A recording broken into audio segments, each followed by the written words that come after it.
Alors j'ai la joie ce matin de vous apporter la prédication de la part du Seigneur et je vous invite à suivre un texte. La lecture se fera dans Matthieu 7. Nous lirons les versets 12 à 27. Tout ce que vous voulez que les hommes fassent pour vous, vous aussi faites-le de même pour eux, car c'est la loi et les prophètes. Entrez par la porte étroite, car large est la porte et spacieux le chemin qui mène à la perdition, et il y en a beaucoup qui entrent par là. Mais étroite est la porte et resserré le chemin qui mène à la vie, il y en a peu qui le trouvent. Gardez-vous des faux prophètes. Ils viennent à vous comme des brebis, mais au-dedans, ce sont des loups ravisseurs. Vous les reconnaîtrez à leurs fruits. Cueille-t-on des raisins sur des épines ou des figues sur des chardons? Tout bon arbre porte de bons fruits, mais le mauvais arbre produit de mauvais fruits. Un bon arbre ne peut porter de mauvais fruits, ni un mauvais arbre porter de bons fruits. Tout arbre qui ne produit pas de bons fruits est coupé et jeté au feu. C'est donc à leurs fruits que vous les reconnaîtrez. Quiconque me dit « Seigneur, Seigneur » n'entrera pas forcément dans le royaume des cieux, mais celui-là seul qui fait la volonté de mon Père qui est dans les cieux. Beaucoup me diront en ce jour-là « Seigneur, Seigneur, n'est-ce pas en ton nom que nous avons prophétisé, en ton nom que nous avons chassé les démons, en ton nom que nous avons fait beaucoup de miracles ?» Alors je leur déclarerai « Je ne vous ai jamais connu. Retirez-vous de moi, vous qui commettez l'iniquité. » Ainsi quiconque entend de moi ces paroles et les met en pratique sera semblable à un homme prudent qui a bâti sa maison sur le roc. La pluie est tombée, les torrents sont venus, les vents ont soufflé et se sont portés sur cette maison. Elle n'est pas tombée car elle était fondée sur le roc. Mais quiconque entend de moi ces paroles et ne les met pas en pratique sera semblable à un homme insensé qui a bâti sa maison sur le sable. La pluie est tombée, les torrents sont venus, les vents ont soufflé et se sont abattus sur cette maison. Elle est tombée et sa ruine a été grande. On a un texte excessivement riche. On pourrait en faire, je crois peut-être 6, 8 ou 10 prédications, tellement il y a de la concentration, tellement il y a des choses à dire. Cela commence par une exhortation. Que faire pour mon prochain? Je crois que c'est une bonne question à se poser. Ensuite, le texte nous parle de la porte étroite, les faux prophètes, les dangers qui nous guettent, dire et faire, et cette parabole sur les deux maisons que je trouve magnifique et en même temps interpellante. Celui du dingue, du fou, qui a construit sa maison sur le sable, et l'homme prudent, le sage, qui a construit sa maison sur le roc.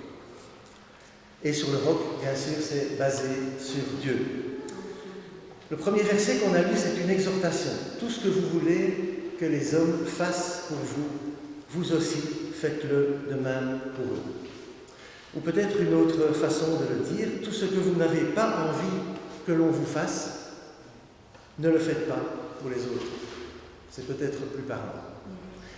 Dans notre activité de la semaine qui démarre, si nous avons des actions à faire pour d'autres, posons-nous cette question.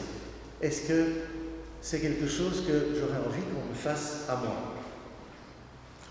Tout ce que vous n'avez pas envie que l'on vous fasse, ne le faites pas pour les autres.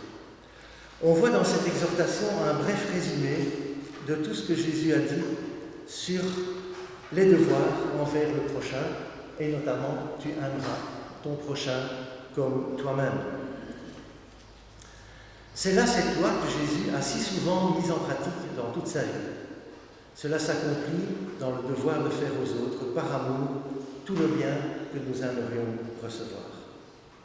Posons-nous la question, cette semaine. Soyons interpellés par ça. Et le Saint-Esprit nous conduira et nous dira si nous pouvons poursuivre cette action. Première réflexion pour ce matin.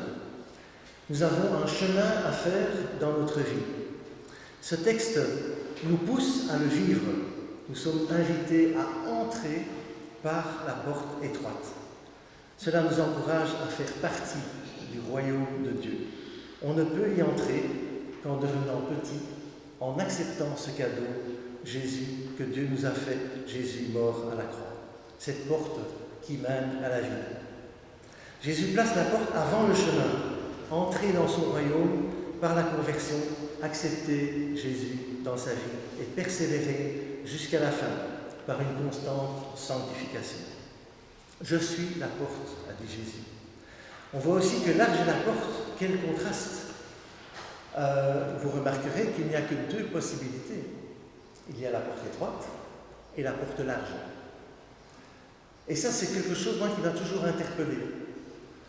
Parce que vous n'avez pas beaucoup de choix, finalement.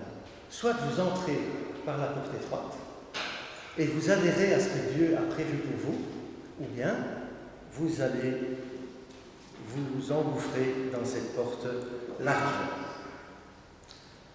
Seul celui qui fait la volonté de mon Père entrera dans le royaume.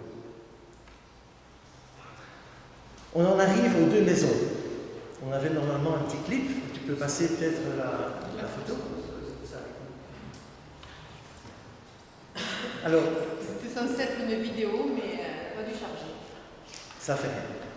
C'est une chanson pour enfants, en fait. Et peut-être que certains s'en souviennent. Moi, je m'en rappelle très bien, Betty aussi. On chantait ça avec les gestes. Le vent souffla, la pluie tomba, et la maison s'écroula, et puis il y a la maison sur le roc. Et donc, moi, c'est quelque chose qui m'a souvent interpellé. Dans ma période de folle jeunesse, puisque j'en ai eu une, bien égarée vis-à-vis de Dieu, c'est quelque chose qui me revenait. En fait, il y a deux portes, il n'y en a pas trois. Et je ne savais pas quoi choisir. Et donc ça, c'est quelque chose qui doit nous interpeller encore ce matin. Qu'avons-nous choisi ? Quiconque écoute et met en pratique, il a sa fondation sur le roc. Quiconque écoute et ne met pas en pratique, sa ruine est complète, sa maison est sur le sable. C'est une parabole admirable, avec une comparaison saisissante, avec les mêmes dangers de la vie, mais avec un résultat fondamentalement différent. L'un résiste, l'autre tombe. Il n'y a pas de milieu. Ainsi va la vie chrétienne. Il n'y a pas de possibilité où c'est blanc, où c'est noir. C'est pas clair.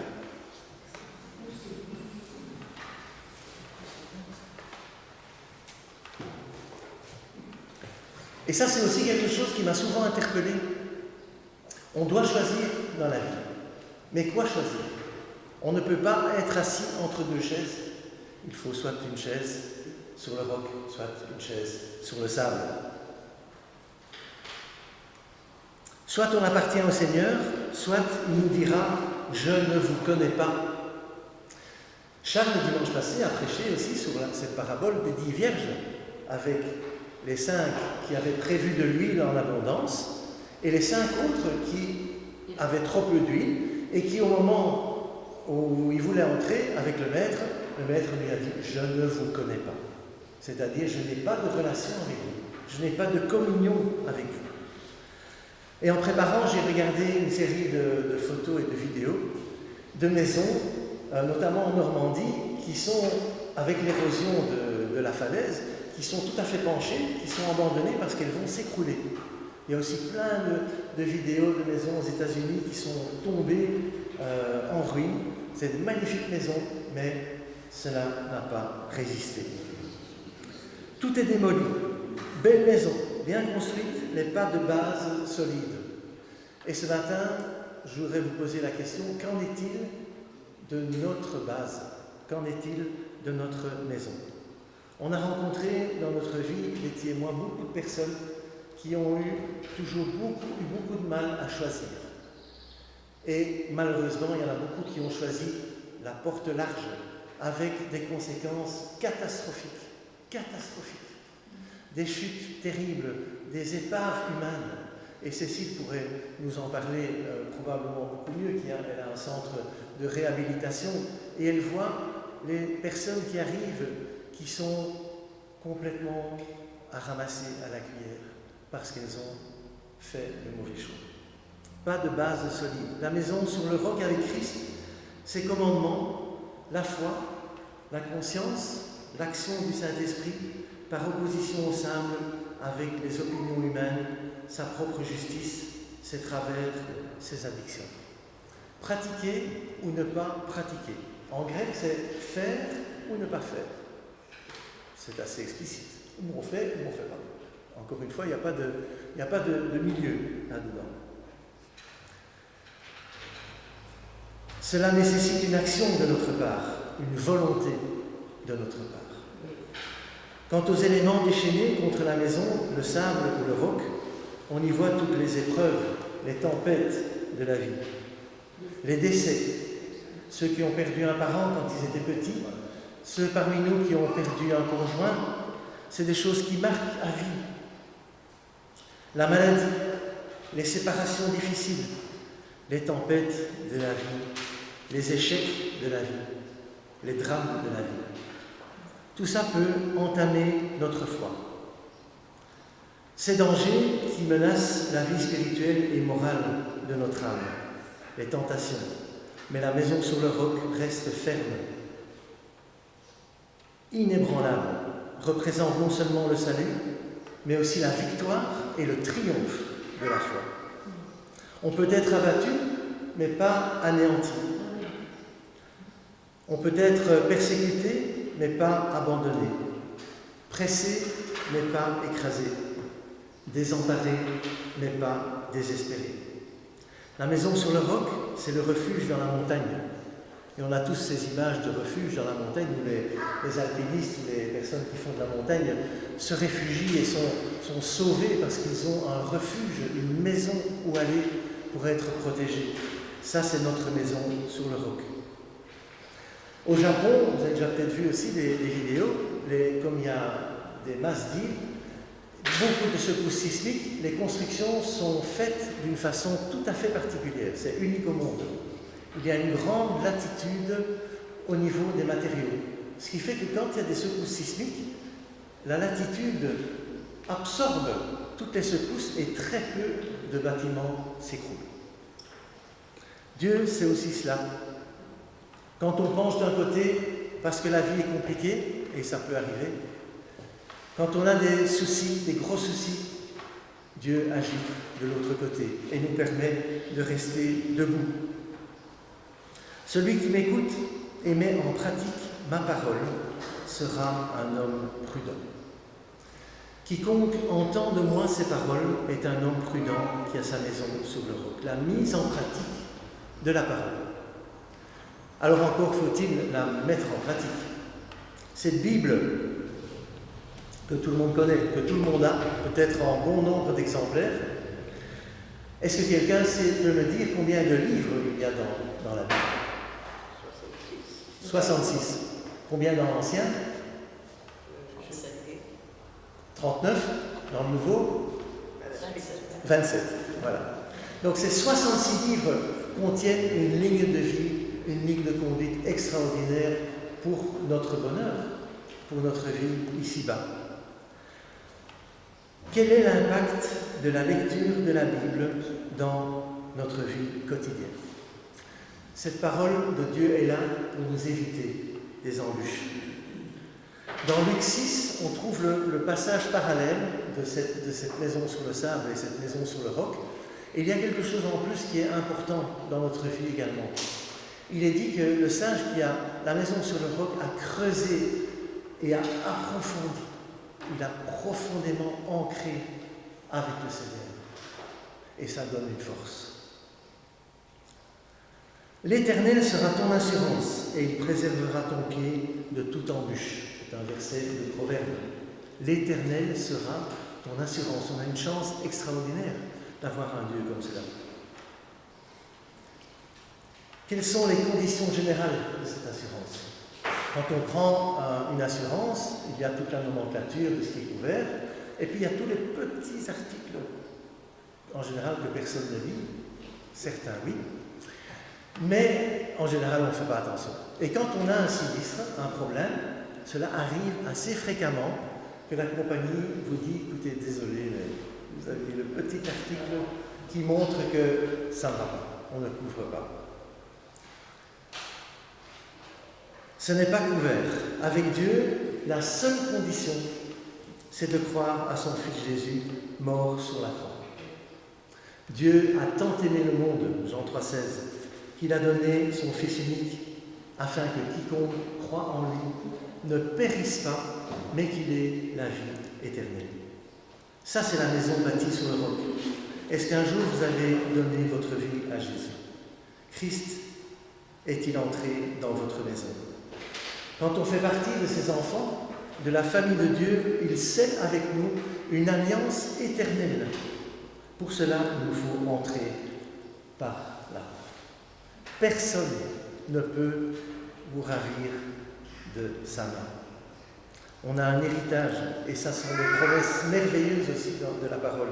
On a un héritage qui ne peut ni se souiller, ni se corrompre, ni se flétrir. Il vous est réservé dans les cieux. C'est un encouragement pour chacun, un héritage promis. Nous avons été créés pour quelque chose de plus que la vie sur cette terre. Nous avons été créés pour le ciel. À la résurrection, notre corps sera comme le corps glorifié du Seigneur. Notre corps sera réel, tangible, comme celui du Christ ressuscité et adapté pour l'éternité, sans vieillissement, sans maladie. C'est un rêve, mais c'est une réalité pour les enfants de Dieu. Sans mort, quel encouragement pour nous, si nous vivons avec la maladie, la faiblesse, si nous faisons face à la mort. Nous sommes retournés en Belgique il y a une dizaine de jours pour l'enterrement d'un de nos beaux-frères qui était relativement âgé et qui faisait beaucoup d'allées et venues dans les hôpitaux. Il avait dit, moi je suis prêt, ma maison est sur le roc et je peux m'en aller. Nous ressusciterons incorruptibles, en pleine santé et comblés de force. Soyons encouragés, réconfortés, soutenus par la promesse d'un avenir magnifique. La puissance de Christ nous ressuscitera dans un corps de gloire comme le sien. Alors oui, qui est encore assez fou ce matin ici pour mettre sa maison sur le sable? Qui est encore assez fou pour le faire? Quand on voit tout ce que Dieu propose dans la maison bâtie sur le roc, qui est encore assez fou aujourd'hui? Vous pouvez avoir une belle façade, une belle maison. Vous pouvez venir le dimanche à l'église, écouter ce qui se dit, avoir fait votre communion, votre confirmation ici, avoir été baptisé enfant. Si vous n'avez pas accepté rencontrer Jésus comme votre sauveur, votre maison est sur le sable et va s'écrouler. Et le Seigneur vous dira, je ne vous connais pas. Je ne vous connais pas. Le fait de connaître Dieu, cela veut dire qu'il a scellé avec nous un contrat. Il a scellé avec nous une communion. Pour lui, il y a une association. Il y a de la complicité. On a chanté tout à l'heure, je suis heureux, tu m'as donné un nom. Tu m'as donné un nom, enfant de Dieu. Et ça, c'est un privilège incroyable. J'en arrive à ma conclusion. Elle sera avec 2 points. Demandez et vous recevrez, frappez et l'on vous ouvrira. Car quiconque demande reçoit, celui qui cherche trouve, on ouvre à celui qui frappe. Alors que celui qui a encore sa maison sur le sable puisse prendre une décision. La Bible dit aujourd'hui, c'est encore un jour où Dieu fait grâce, c'est encore un jour de salut. Dans les chapitres prophétiques d'Ésaïe, chapitre 55, il y a ceci, ça parle de Jésus. Vous tous qui avez soif, venez à la source, venez gratuitement, sans rien payer. Qui est assez fou pour ne pas accepter cela, pour refuser cela? Deuxième point de la conclusion, pour tous ceux qui ont la certitude d'avoir sa maison sur le roc, je vous encourage à creuser dans sa parole et à puiser abondamment dans les promesses du Seigneur. Alors la maison sur le sable, la maison sur le roc, 2 choix possibles, pas 3, il n'y en a pas 3. Je vous souhaite une bonne réflexion. Amen. Je vous propose un moment de silence pour que chacun puisse un petit peu s'examiner, voir dans quelle maison il est, et après je prierai. Après un moment, je prierai.